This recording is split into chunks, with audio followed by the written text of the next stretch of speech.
Welcome, dear friends, in this second part of the design of plate girder.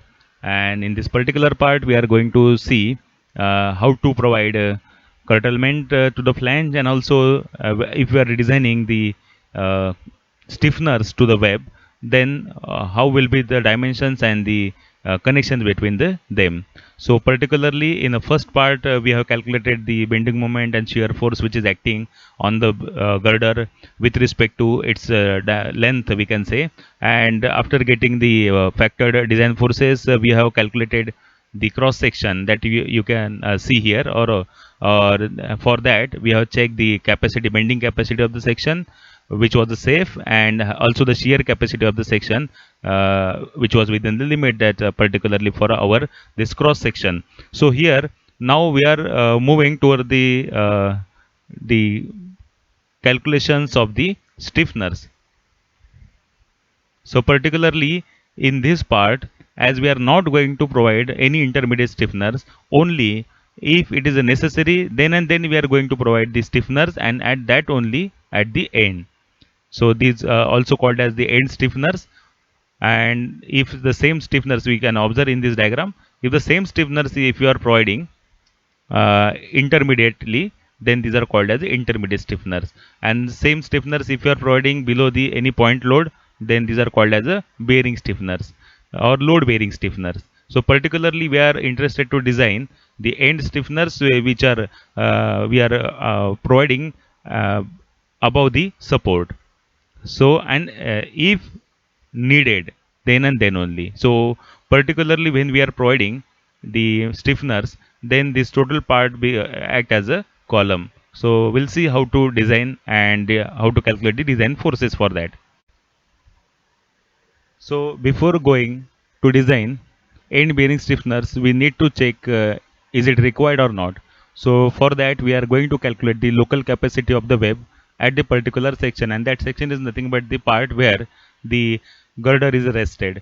So we are assuming the width of base plate as a 150 mm, which is shown over here. So 150 mm is a width of base plate, and after that, considering the 2.1 is to 2.5% dispersion of the force line, we are considering it as a 2.5 into thickness of flange TF as a 60. Particularly this part we have seen in the design of beam also, where 2.5 into 60, that is sorry, 2.5 into BF plus R1 formula we have seen. So here, as this section is a welded section, not a rolled section, so directly we are taking it as a 2.5 into 60, and this 60 is nothing but the thickness of flange. So it is equal to 150 mm. So particularly for our section, we are checking the capacity of the web at we can say the dimensions 150 plus 150, that is B1 plus N2 dimensions, where 150 plus 150 in bracket. This 20 is nothing but the thickness of web which is available at the bottom into Fy by gamma m0. So the particular uh, local capacity of web we are getting it as a 1363.6 kilonewton, and that capacity is not sufficient to bear the shearing force which is acting at the end. So here we need to provide the end stiffeners, as the for capacity of the web is not sufficient to bear the external shear force which is acting. So particularly for our problem, we are assuming the thickness of this stiffeners as a 16 mm. So here the maximum reaction which is acting at the end is at 2025 kilonewton, and we have decided to provide two plates at both the sides of the web as stiffeners. So the maximum width available here, and that will be this total flange is of width 600, and already we have provided one web with a thickness equals to 20 mm. So the available width will be 600 minus 20 divided by 2. So the particularly this distance which is available is 290 mm. Okay, so we here we are assuming 16 mm thick plate as a bearing stiffener. So for a 16 mm thick plate, the maximum permissible outstand, it means the maximum length of this stiffener in the top view we can observe here, and that will be 20 TQ epsilon. This TQ is nothing but thickness of stiffener. So it is a 20 into 16. Epsilon is a 1. So it is a 320 mm. It means that for a 16 mm thick plate, the maximum outstand will be 320 mm. So it means that our length should not be greater than 320 mm, and the maximum effective outstand. So the maximum effective outstand is can we calculate by using formula 14 TQ epsilon, that is 14 into 16 224 mm. So it means that our length of stiffener should not be greater than 320 mm.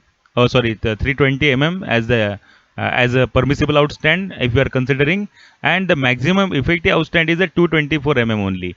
So here our length should be in between 290 to 224. This 290 we are considering because available length is only 290 mm and the minimum length is a 224 mm. So by considering these two, we are providing the length of stiffener as a 250 mm. So the size for our case it will be 250 into 16. So particularly here this uh, width is a 250 mm. You can observe in the diagram, and the thickness is a 16 mm. So when we are providing this part, you can see this shaded circular part here.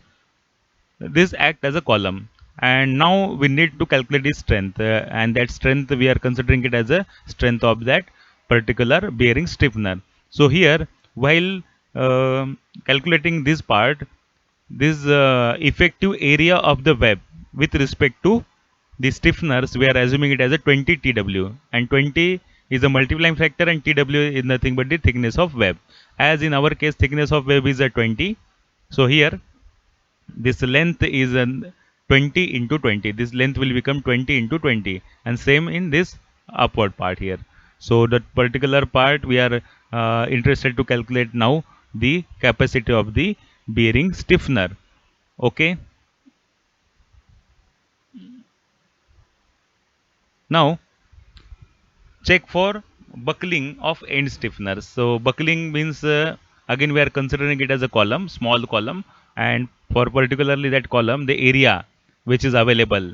So it will be area available will be this two plates, stiffener plates 2 into 16.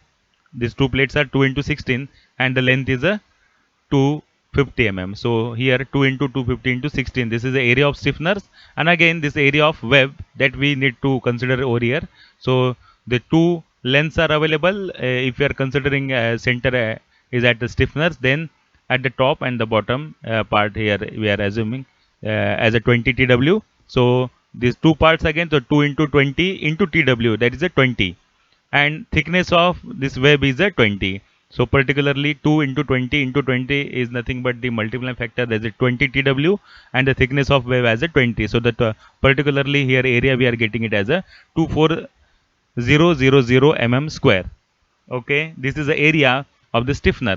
Now the moment of inertia of this particular part. So again we are assuming the centroidal axis at this part. So the Ixx is equal to 2 into 16 into 250 cube divided by 12. This is for we can say stiffener part, and plus 16 into 250 into 250 divided by 2 plus 20 divided by 2 square. So this total moment of inertia of this stiffener part we are considering, and we are having it as a 187.46 into 10 to the power 6 mm to the power 4.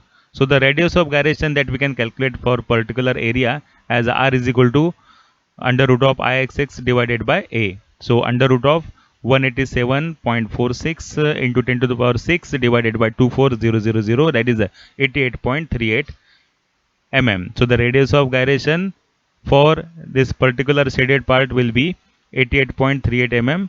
So the lambda that we can consider by considering both the ends are hinge as lambda is equal to 0.7 into 2000, that is the height of this particular part. If we see in the side view, then the height of this particular part is a 2000 mm. The stiffeners that which we are going to design will look like this, and the height is a 2000 mm. So in this case, as the height we are considering it as a 0.7 into 2000 as the effective height divided by r minimum 88.38. So here 15.84 is the value of lambda. So for lambda equals to 15.84, Fy equals to 250 Newton per mm square, and as this the section is a rectangular section, then the buckling class is a C. So the design compressive stresses that we can calculate by using interpolation method. So FCD is equal to 225.24 Newton per mm square. So we can calculate the capacity of end stiffener as the PD is equal to A into FCD, and that value we are getting it as a 5404.7 kilonewton, which is a too higher than the shear force which is acting at that particular part. So it is a we can say the provided stiffeners are sufficient as a we can say end stiffeners here only. Okay. Now, as we have provided these stiffeners, these are look like this. Here we need to provide some coping over here to accommodate the length of weld. So in these two parts, we are providing the length, weld, and that is passing through the we can say the stiffeners. So here we need to cut it down a small part, and that is called as the coping of the section to accommodate the weld length. So due to this, the particularly this area is reducing, and here we are assuming this coping with a 20 mm length. We are coping this part by 20 mm length, the 20 mm length and 20 mm height. So this triangle we are reducing over from this part. So particularly the stiffener which we are going to provide will look like this. Such two plates we are going to provide on both the sides. So here this is the part where we are going to check the capacity of the stiffeners in the uh, bearing. So assuming stiffeners are coped by the 20 mm which we have already seen to accommodate the well length, then the width available for the bearing that becomes 250 minus 20. So here the total width that we have provided is a 250 mm, whereas we are reducing this 20 mm for the coping, then it is 230 mm, that is a particular width which is available for the bearing.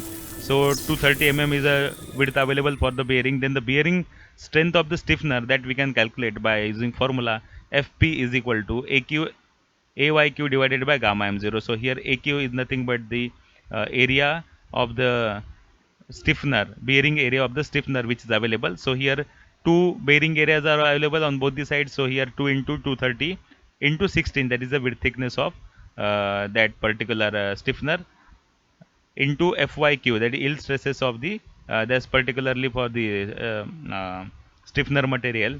So AQ we are getting it as a 7360 mm square. So here that particular value FP value must be greater than FC minus FW. This FC is nothing but the capacity, shear force which is acting externally, and this FW, this is the web capacity of the section. So already we have calculated it as a 1363.63. So here FC minus FW we are getting it as a 661.4 kilonewton. So particularly the value of FP we can calculate by using formula AQFY divided by gamma m0. So here we are getting it as a 1672.7 kilonewton, and particularly this value is greater than 661 kilonewton. So here we can say the our stiffener that which are provided, end stiffener, is safe in case of bearing. Now we are interested to design the weld in between this stiffener and the web. So here this particular part where we are interested to design the connection between stiffener and web.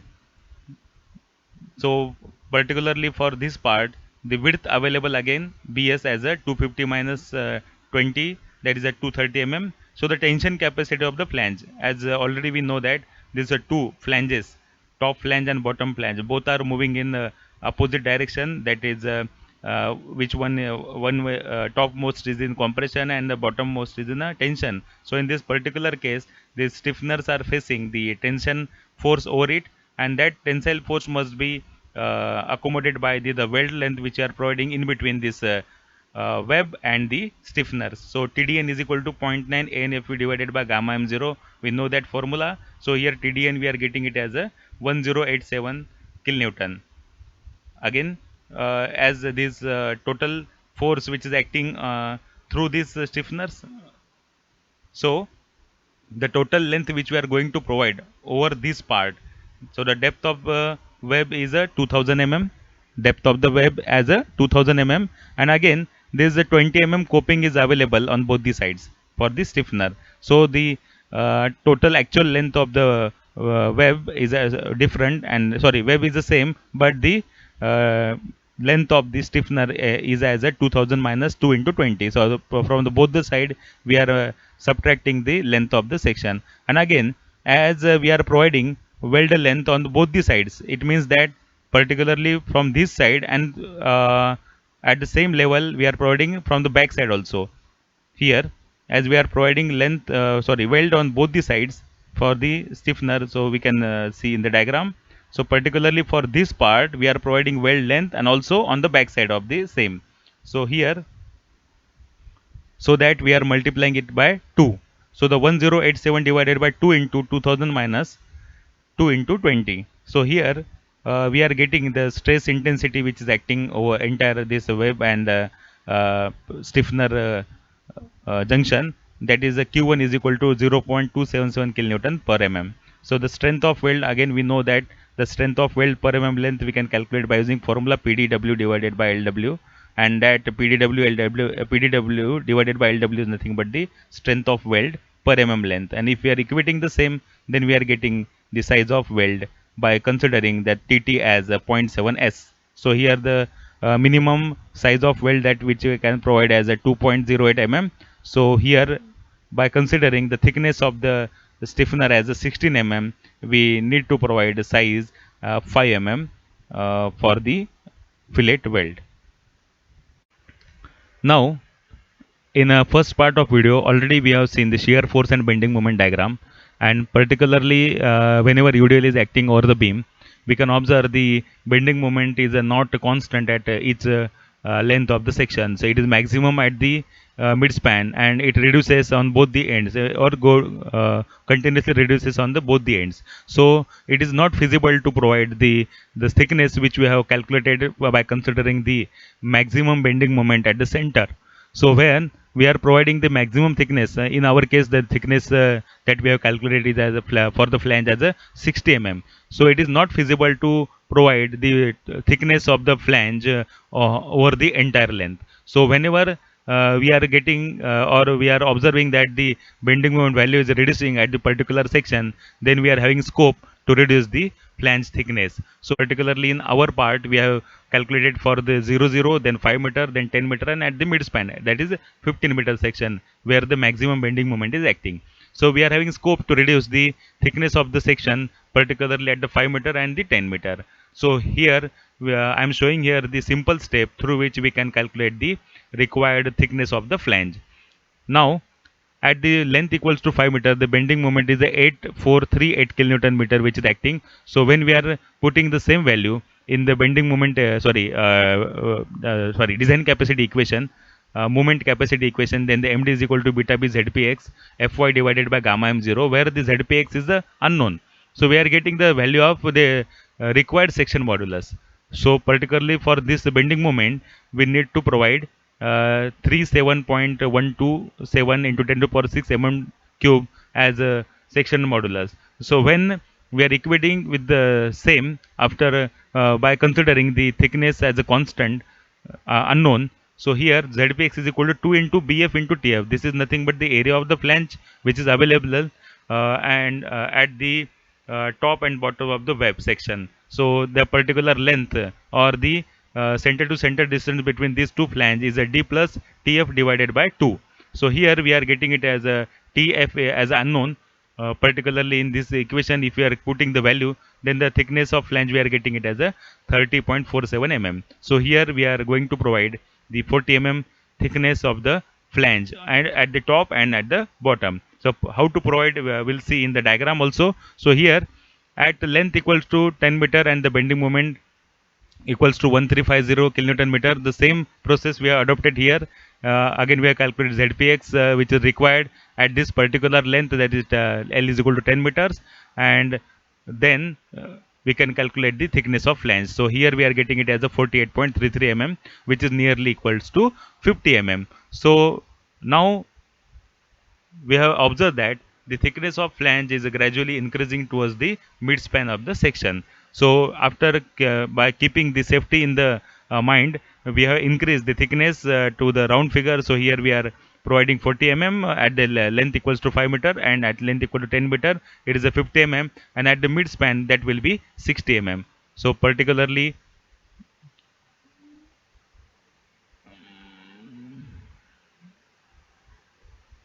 okay, so in this diagram we can observe the thickness which is changing gradually over here. So I have shown only 15 meter span, that is half span of the girder. So same replica we can observe in the right side of the right side part of the we can say girder. So here this part is the bearing plate, and as we are having the maximum thickness at the mid span, so that which we have calculated already. So we can see here up to 5 meter length we are going to provide a single plate of the 40 mm. After that 5 meter to 20 meter span, we are going to add one 10 mm thickness plate, the 40 plus 10, that will be the 50 mm thickness. Total overall thickness will be 50 mm, and from 10 meter to 15 meter will add two plates of 10 mm, and that will be 40 plus 10 plus 10, and now the 60 mm thickness. So such that we can achieve the maximum thickness which is required to be provided at the center. So this is the part where we can see how to provide a curtailment, and to understand betterly you should see the first part of the video where we have calculated the cross section of the plate girder.